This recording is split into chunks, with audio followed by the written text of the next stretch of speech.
Hi, and welcome to another episode of the Rey Media Show. I'm Alexander Wolf, and we are delighted and very honored to have Jasmine here today.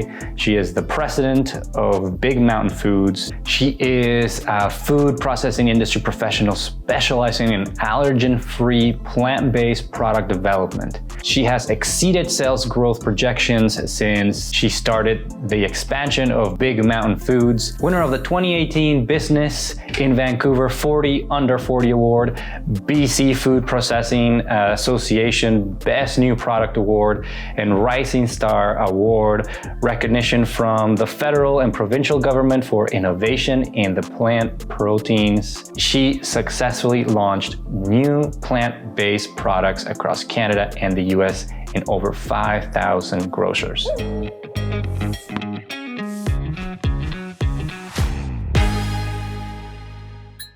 Jasmine, thank you so much for joining us today. Thank you for having me. Can we get started with a little bit of a introduction to Big Mountain Foods and what you do and what you kind of foods you sell? Yes, of course. So Big Mountain Foods was founded in 1987 by my mother, Kimberly Chamberlain. We consider her one of the OGs in plant-based. She was making veggie burgers before they were cool. And since the 80s, we've now expanded greatly. More consumers are looking for plant-based options, and there's this whole flexitarian buzz going around. So we most recently moved into a 70,000 square foot facility to give us more capacity, and really excited that we just launched a project that actually took us 8 years to commission, and that's our Soy-Free Tofu made with Canadian fava beans. And we launched that in September 2022. So we're just on the market now and getting traction. The feedback's been amazing. 8 years. Was that just like a commitment that started from the beginning, or was it just something that you knew you wanted to do, so you just kept on working it? How does that happen for a product? Well, so when I first joined Big Mountain, Kimberly and I looked at the different white space opportunities in the refrigerated meat alternative section of the grocery store. And at that time, it didn't have its own section. It was more just where you'd find tofu and some soy products. So essentially the whole category was had allergens in it, wheat or soy. And we realized that if you were eating plant-based, there was no alternative if you had one of the major allergens, which is soy and wheat. So that's what started the journey with Soy-Free Tofu. But we wanted to make sure that it's had the same texture, taste, color, functionality, all that good stuff is tofu.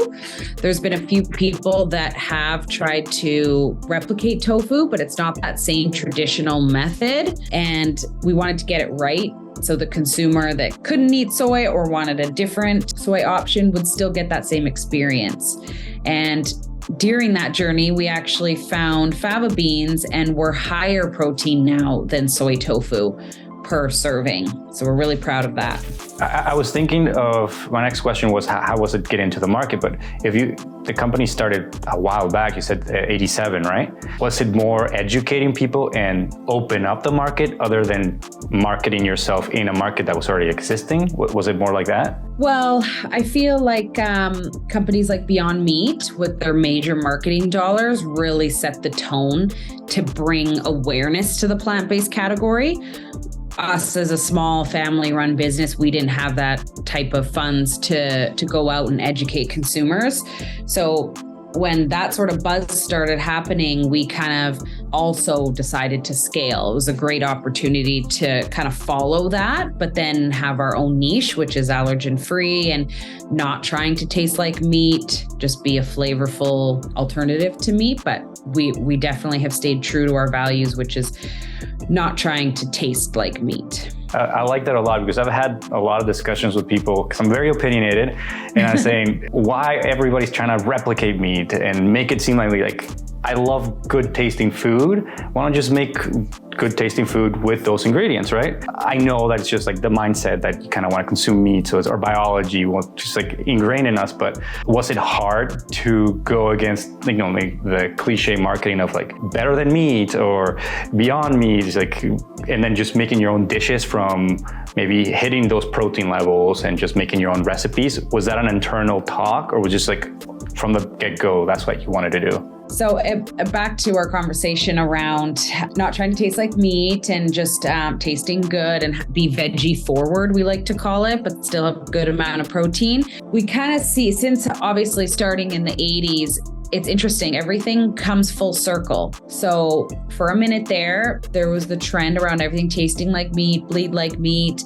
And now the market's showing there's a decline, and retailers are now coming back to us again saying we want more veggie forward.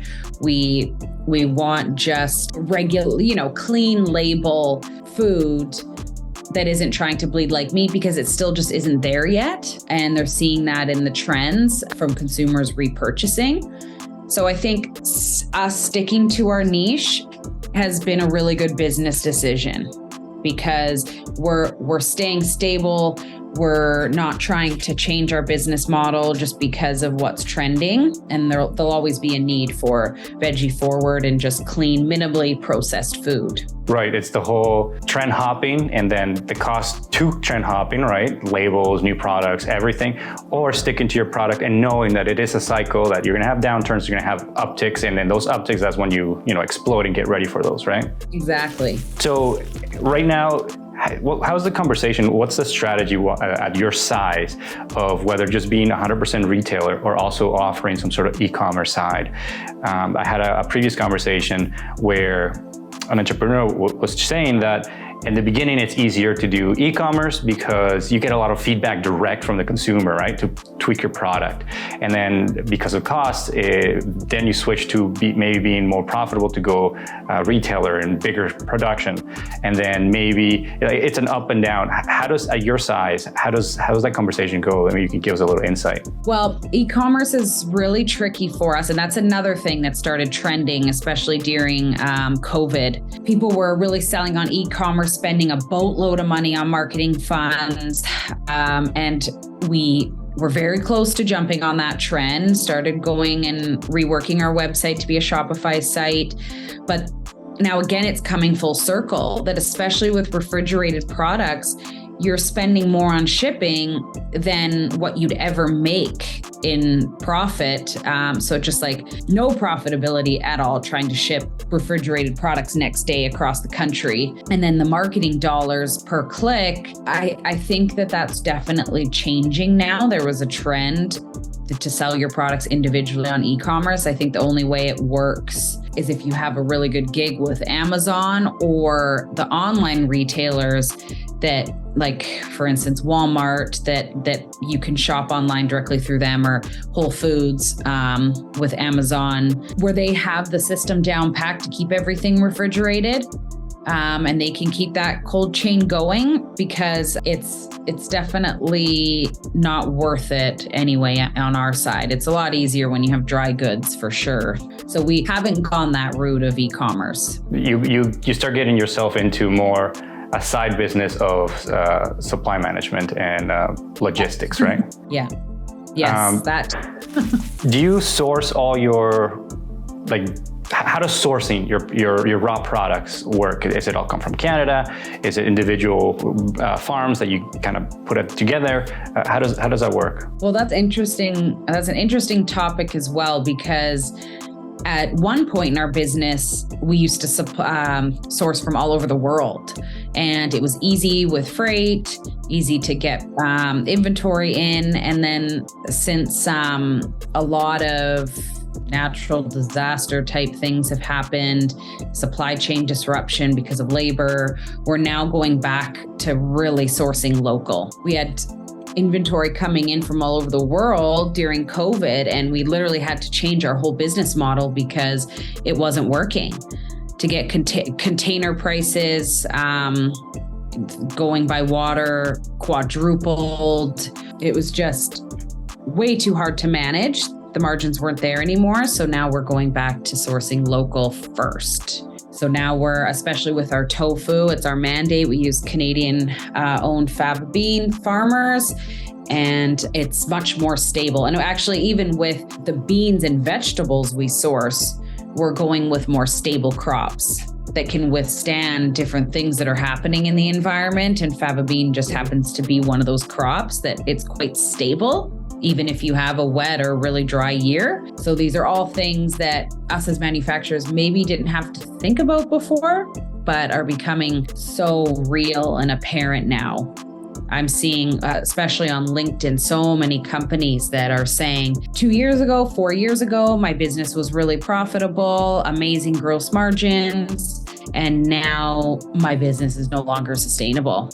We have to close up shop or sell. And it's pretty disheartening. And I hope things turn around. But the one thing we can do definitely is try to source local first, because it cuts down a lot of the supply chain.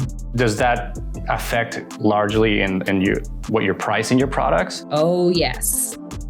Yeah. And especially with retail, you can't do a price increase or have a price increase for at least 90 days. And then you might have seen some buzz around retailers not even allowing price increases, like just full freeze. And us as manufacturers, we're getting price increases every day. And it doesn't matter if you have a contract or not. They're saying we won't supply you. Your film is going up 20% or your boxes, and that's it, because they have to also stabilize their business. So it's very tough time right now, but we're all getting through it. That's for sure. You just have to keep networking, keep shopping around, and hopefully find better prices, because yeah, it's very challenging. You can't go and raise your price because someone there raised their price on you. Sorry, I'm asking you all the tough questions, but that's the stuff that I want to know. It's a wild ride right now in manufacturing, that's for sure.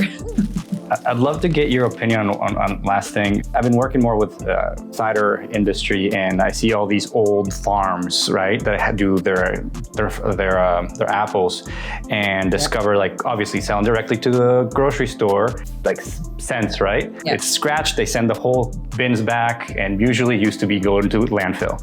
But they discover making cider with their apples, bigger profit margin, and seeing more of like, you produce your own raw product and you put in extra little bit of work and produce a final product. You take raw to an actual product to sell, not a commodity, and it could be a slightly better business. Is that something that you have the manufacturing, you have the marketing, the market share, the product? Is it ever appealing for you to just maybe partner or buy out your own farm?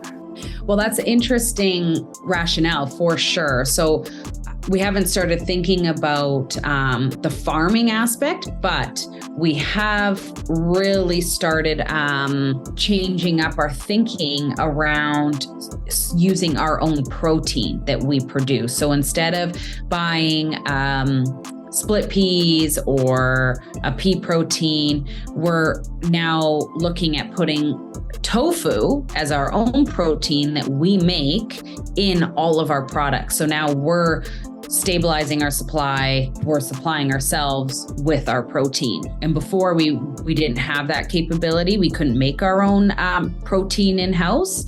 So that's definitely on the horizon for us. We're actually testing right now, incorporating the tofu into many products we already produce. So I like it's similar concept to what they're doing with the apples and the cider for sure. To make this a little bit less serious, can you give us an example of a marketing campaign, an ad, or a product that stayed with you since childhood to now, and it's like a fun memory for you? Well, I grew up in manufacturing, so I don't know much on the marketing, but I can say one thing that I used to run this packaging machine at our old facility that was like only 1,000 square feet. And when we decommissioned it, no one wanted to keep it, just sell it for scrap. And I recently actually just put it back into production and modified it a little bit. And so it's kind of cool to see something that's like 30 years old go come full circle and now back into our production line, just repurposing it instead of spending a fortune on a new packaging line. So it's kind of like that deja vu feeling. It's like bringing you back to your teenage years when you were just trying to work part-time at your family business. Yeah. So it's pretty cool thinking of all the stories and all the hard work that happened on that machine. And now it's back in production.